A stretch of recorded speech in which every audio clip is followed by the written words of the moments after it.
Doctor Corner podcast. We're here for another 15th Doctor episode review. I've got my Sonic, because why not? And I've got my glass of water, because why not? And we're going to talk about the story and the crack engine, on, lad. Yes. Which is just broadcast today, or streamed today, depending on how you choose it, how you choose to view it.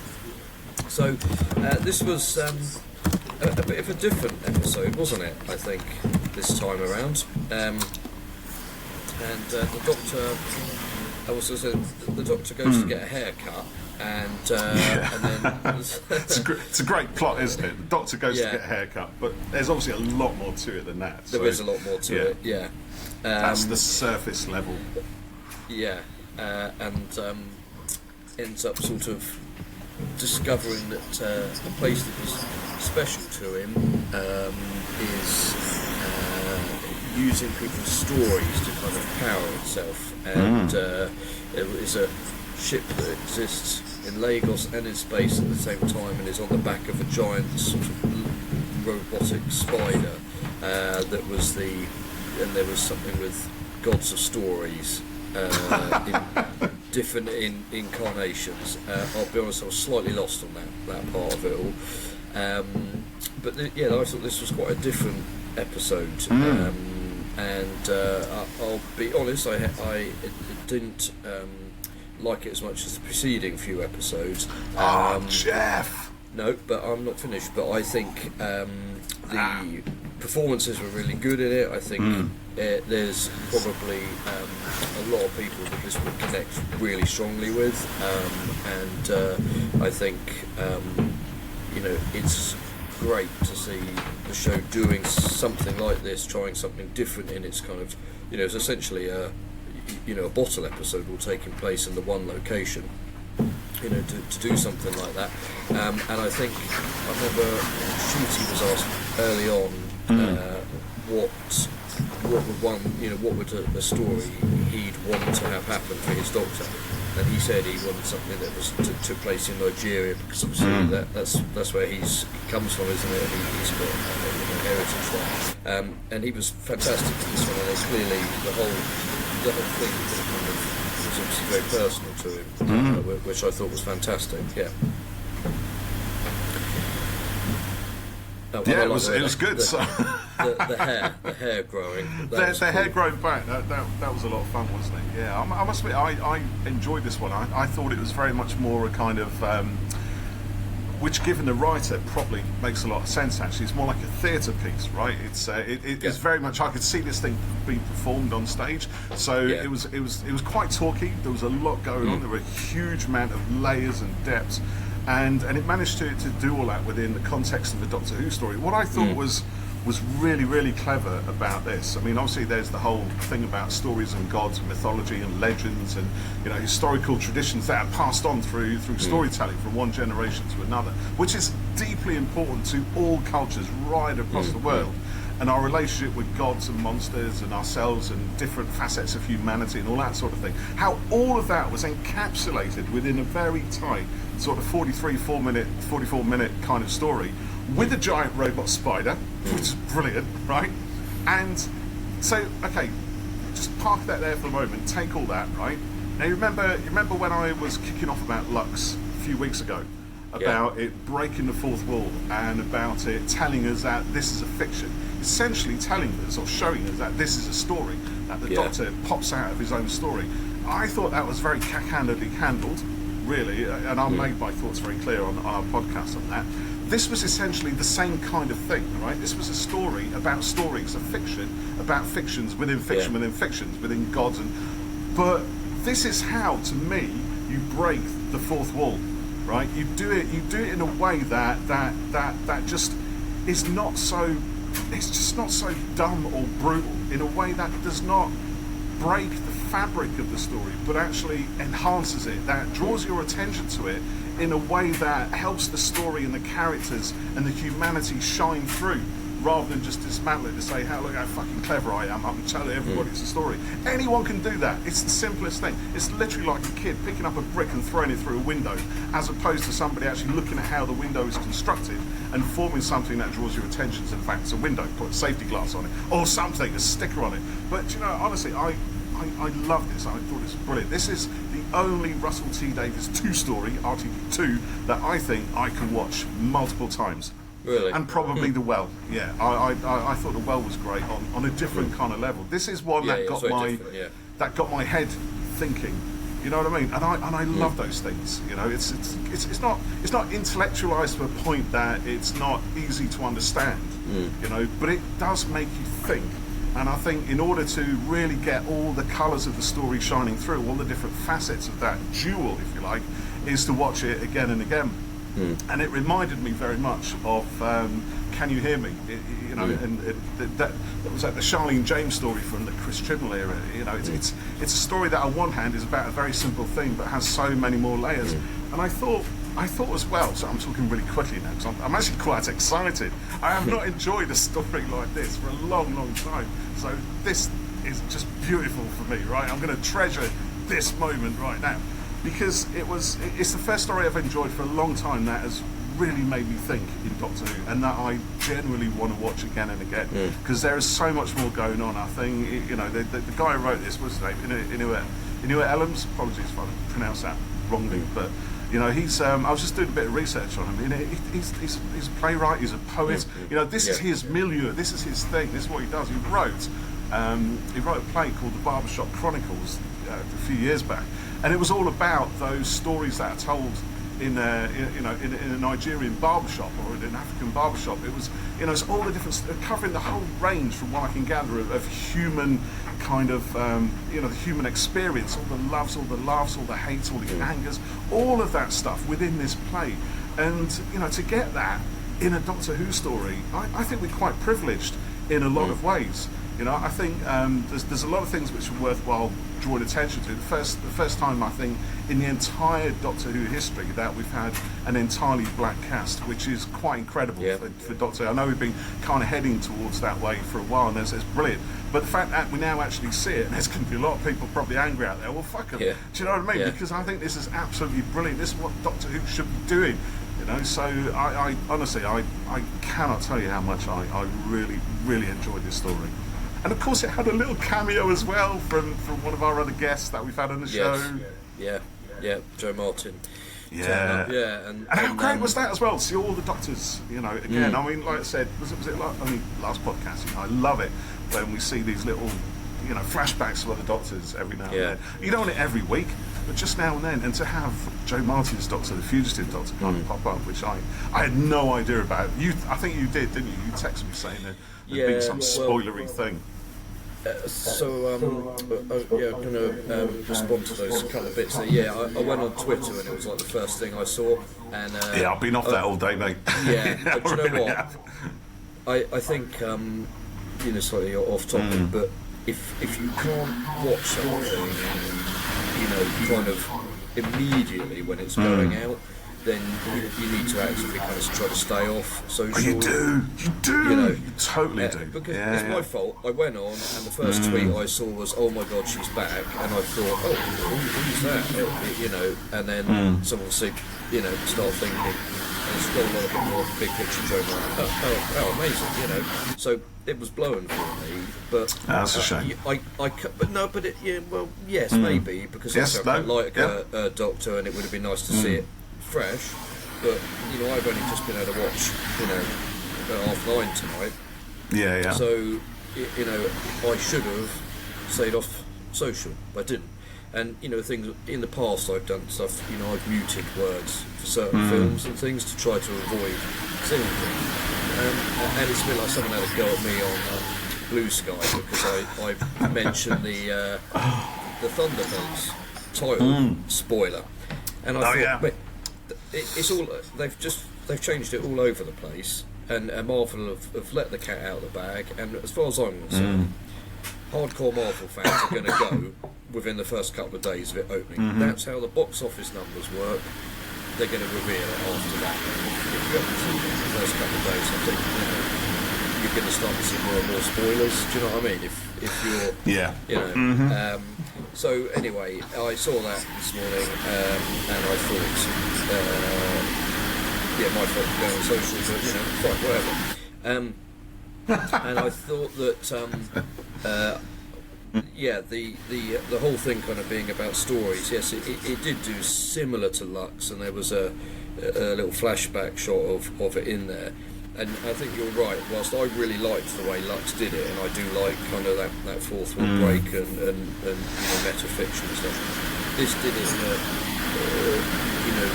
within the world, whilst also commentating on it. And exactly. Yes, that's exactly it. It added to the texture of the story. You know, it showed us an element of the story that it can only do by doing it that way. I don't know if that makes sense. It's getting late, you know, my brain's not entirely working, but you know, and, it was a lot more subtle than just throwing a brick through the window, which is what Lux did. Sometimes that's not a bad thing, but there has to be a point to it, I think, as I said before. You know, it's like, well, what does doing that actually do? You know, what does it show us? What does it add to the story, the characters, or anything? And I just felt in Lux it didn't. So I speak? Yeah. Well, you've got to wait till I've finished, Jeff. That's why. Anyway, go on. Yeah. I liked what they did in Lux, but this was a different way of doing it, and I thought that it worked nicely. And you know, the Doctor's millions of stories were enough to kind of power the whole thing there, and the little glimpses of past incarnations, like you said, it's always nice to see it, but not to overdo it a little bit. And I didn't know the context for Joe's return. I just saw the thing this morning, but my sort of interpretation was that the lady, she called Abby. I can't remember her name. Yeah, Abby. She was talking to Shooty, and then we changed. She must have had interactions with Joe's Doctor, in the past, so knew. That's how I read it. Yeah, because I saw a few people online saying, did Shooty's Doctor open the fob watch and have memories? Because it was a bit weird at the beginning. He said, I've never had this black body before, and I took that to mean him saying, I've never been black before. But of course you have, and why wouldn't he remember? Because he knows about that, but maybe he was being a bit more literal. This body, he's had a black body before, but not this one. But anyway, she obviously had encounters with Joe's Doctor before, and as we know, we spoke to Jo Martin last year, and she said that she'd met Shooty, and she did, and she came very close, I think, to telling us the big secret that we've just seen. Now it makes sense that when we spoke to her, which was about a year ago, probably was. They would have been filming this about a year, so it wouldn't have been that far after that. So she obviously only appeared very briefly in this episode, but she's got to be back for more, because I know she loves. She must be. I can't imagine they'd get her all the way down there just for a few seconds.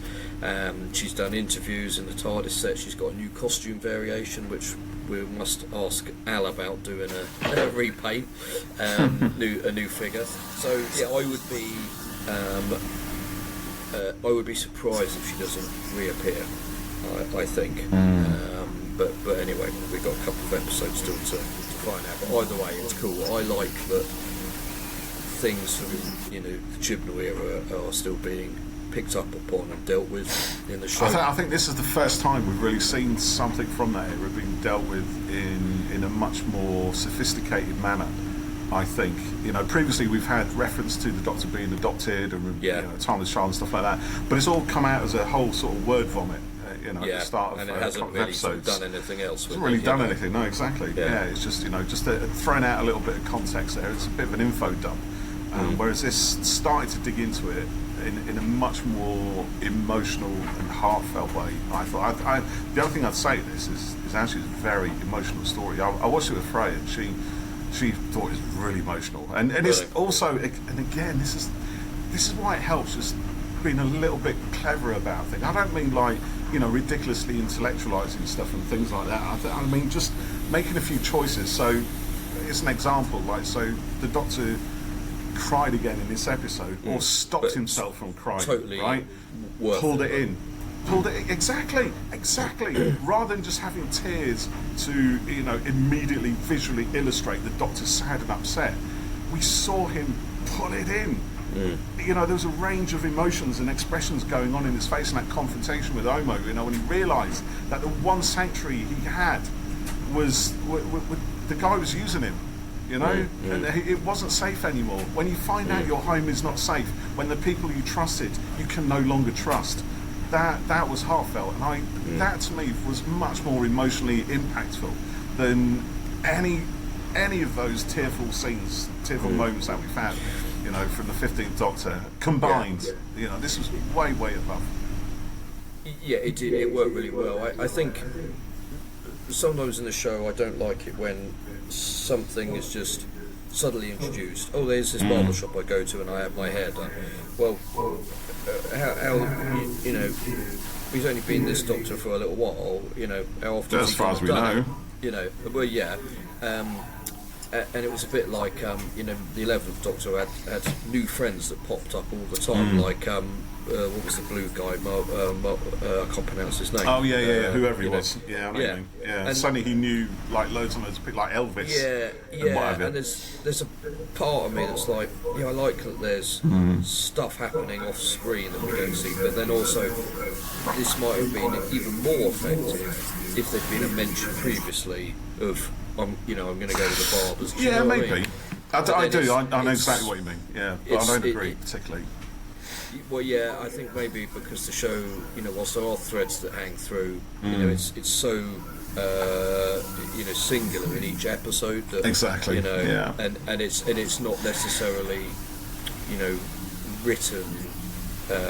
You know, the episode always gets jumbled around sometimes. So, you know, in a show like 911 or something, they know what the order's going to be, so you could drop things in earlier on and, you know, earlier episodes, but it doesn't necessarily work as easily on here. But, you know, the whole thing still worked. I love that he had this place to go to, and even though the TARDIS is his home, as this incarnation of the Doctor, this barber shop, you know, meant something. It was really special to him. Yeah. And I think, you know, my understanding is you know, somewhat limited, but, you know, within that culture, you know, the barbershop is kind of, you know, where it all happens and where people get together. And, you know, just at work the other day, I had to make a visit for one of the things, and went into one of the barbershops, and it was so busy in there, and all these guys were sitting there talking and getting their hair done, and, you know, it was exactly like that. You know, and you know, it was quite cool. Yeah. It's like it's like a man space, isn't it? I think it's the same for women as well. I'm never allowed in, you know, when my wife gets her hair done. But you know, it's just a place. You just sit there, you chat, don't you? Just pass the time while away, talk to other people that are in there. It's good fun. Just coming back to your point about the Doctor suddenly having a place to go to. I mean, to be fair, that has happened like many times throughout Doctor Who, even in the classic series. You know, something would be invented purely for that episode that we've never seen anything of before. I mean, one thing I think of at the moment is Time Lash, Sixth Doctor story, where we suddenly find out that the Third Doctor's been here before, and Joe Grant and everything. You know, it's like, I'm sure there are other episodes in my head. I can sort of find loads, but just not I'm sure it does. Yeah, it would have been good to have had a mention of it, but, you know, it still works. Yeah, maybe. Absolutely. It does. Talking of Sixth Doctor, I've been listening to Mrs. Clark and the Cosmos, which is the new 6E set that came out, and the first story, the story Demon, is a really fantastic Dalek story. It's really quite fresh and really, really very good. And the second one, I'm only part way through it, but it has 6E and Constance going to see Marco Polo towards the latter part of his life. Interesting. And of course, did he remember the Doctor? Yeah, because they say last time you were here, you were a crustacean, you know, crustacean old man or something like that. You know, you're an old crustacean. Yeah, so they, you know, it's not a very nice way to talk about. I can't remember how they worded it, but crumbly old man or something. Crumbly old geezer. Yeah, but it's a bit rude, mate. plays on from that, which I thought was quite cool. Yeah, that's very nice. Yeah, I like it when things reference older stories like that. So, what did you make of the giant spider in the World Wide Web and that kind of thing? Then, what was your thoughts on that? Thing of I called it the World Wide Web till it got named after something ugly. A bit more uglier. Yeah, I mean, it looked great. You know, the effects have been really good this season. You know, the bit where the door opened, they all started getting sucked out was really good. And I was thinking there's some really good green screen work there. Actually, it was all really cleanly done and nice. The spider looked great. I think the design was probably. It's very stompy, wasn't it? Yeah, and it kind of had the face mask type part to it, and it was I like that. Tribal looking. War mask. Yeah. So I don't know whether it's based on anything. Oh, yeah, good point. Yeah, I wonder. You know, any pre-existing imagery, or if they designed it. It sort of made me think a little bit about like Baba Yaga, actually. You know, and the house on legs big and things. Stilts. And that kind of chicken myth legs of that and things. So I thought it looked really good. Yeah. Also, I thought it was like the two things. It's like obviously the whole creation myth, very similar in a way to like Terry Pratchett's Space Turtle carried on the backs of four elephants, which kind of harks back to very early interpretations of how the universe works. You know, when we look at things in that terms, and I think again, this in many ways carries on threads that have been established since. The church on Ruby Road with the goblins, right, and the road signs and all that nonsense, you know. But it's like, just in my head, and I know I'm being a little bit biased because I like this story far more than the others. But for me, this is how it's done properly. You know, I mean, if there's one criticism, maybe I would kind of add to this, although Frey doesn't agree, is that maybe it's a little bit too talky. Perhaps, you know, there's a huge amount of dialogue in there. There's not a huge amount of action. There's a lot of expectation set up for maybe something quite major to happen. And whilst it does on a human level, nothing really happens on a universal scale. And of course, in Doctor Who, especially with Russell T Davies's Doctor Who, we're used to things happening on a universal scale. You know, something's going to happen that's going to blast the whole of creation out of existence or something. You know, so I did like that it didn't do that. But I was kind of half expecting it in a way, so it's kind of a weird sort of feeling. It did sort of build up there with the heart brain tree thing and the doctor's story and all of that. But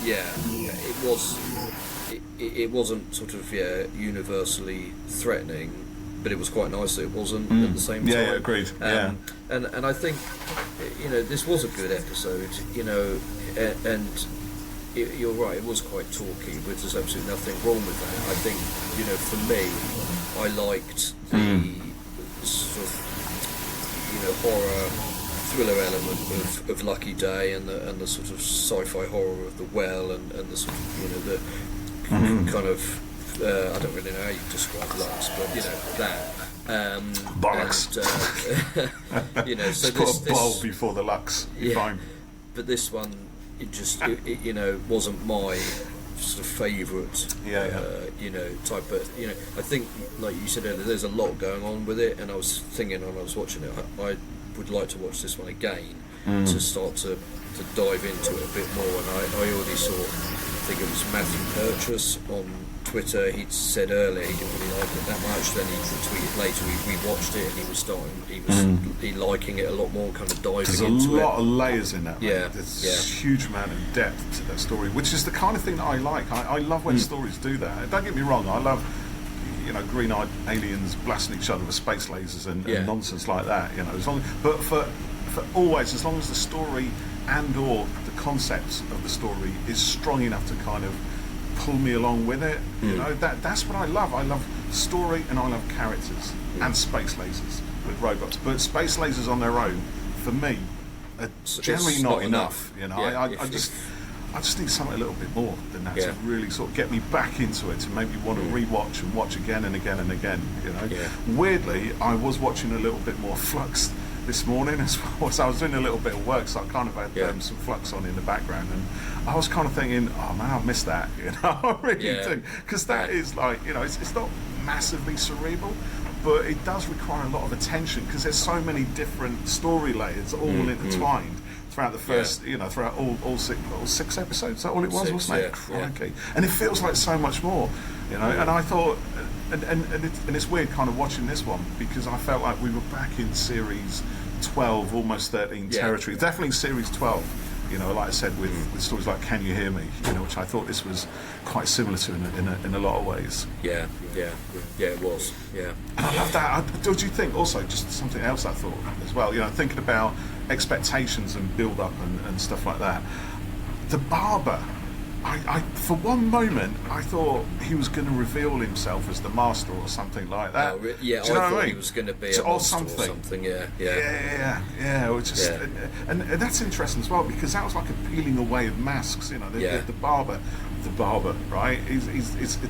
That's like the doctor. It's a function, isn't he? The guy who cuts your hair. But who is the guy who cuts your hair? Is he just a guy, or is he more than just a guy? Typical, brilliant kind of Doctor Who territory. It's a Doctor Who, so he's not just a guy.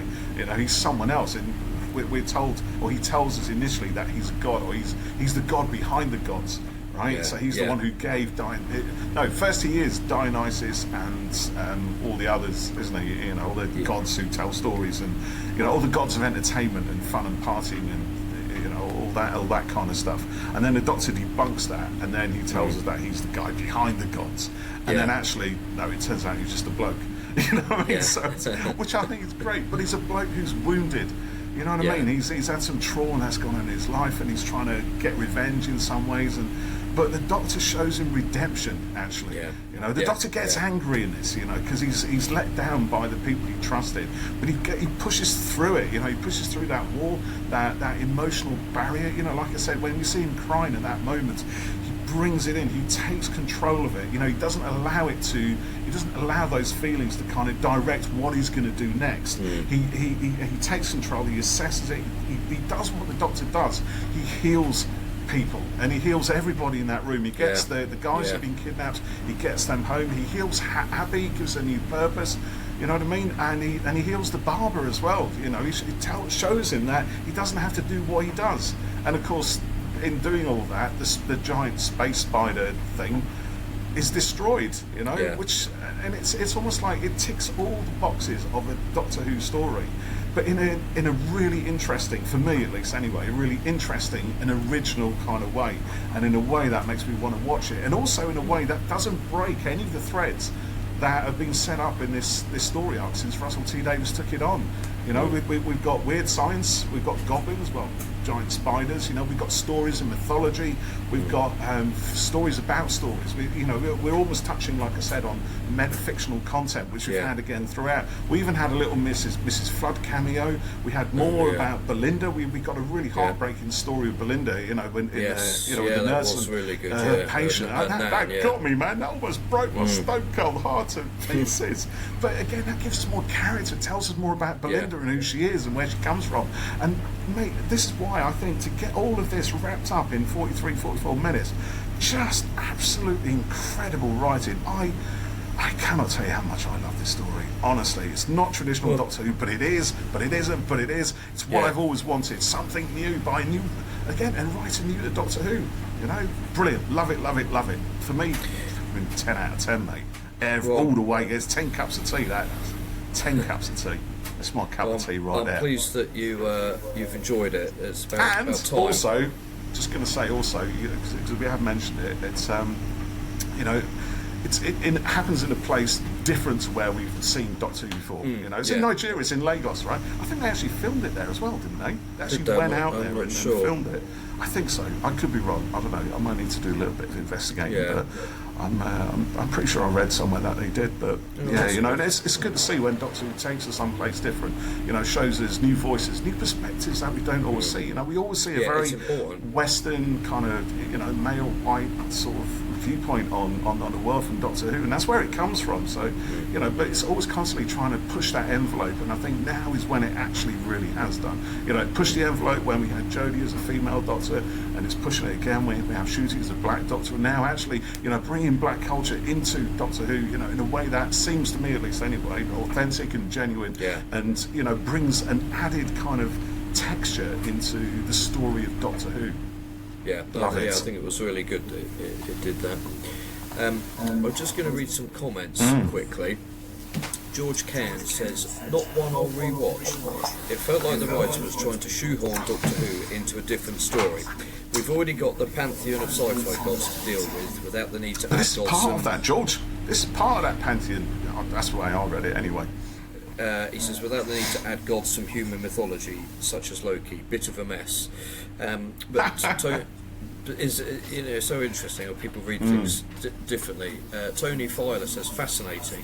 Rich and vivid and bold and sideways and not a little bonkers. Definitely passed the phone test. Felt like an expansion both of the experience of the Doctor we usually have and the wider Doctor Who universe where gods meet technology. Yes, gorgeous exactly. Madness. Yes. Loved it.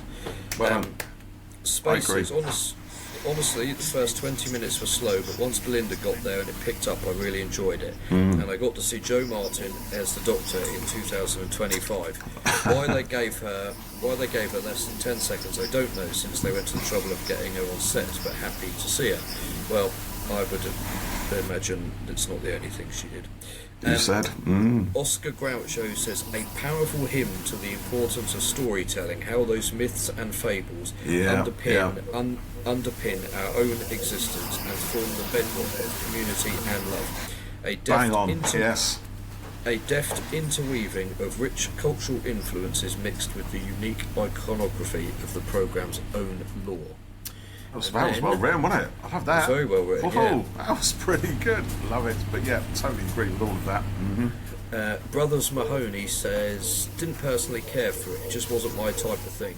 Some of the scenes between the Doctor and Belinda were nice, and that memory of Belinda that the Doctor was telling as a story was quality.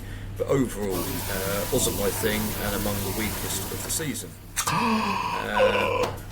And then Dan Hollingsworth says, a great episode that tries new things. I got confused by some of the logic of what people were doing and why. I think that's what stuck me a little bit. But it sets up more of the Gods and Stories arc, so that's okay for now. And oh yes, that cameo, more please.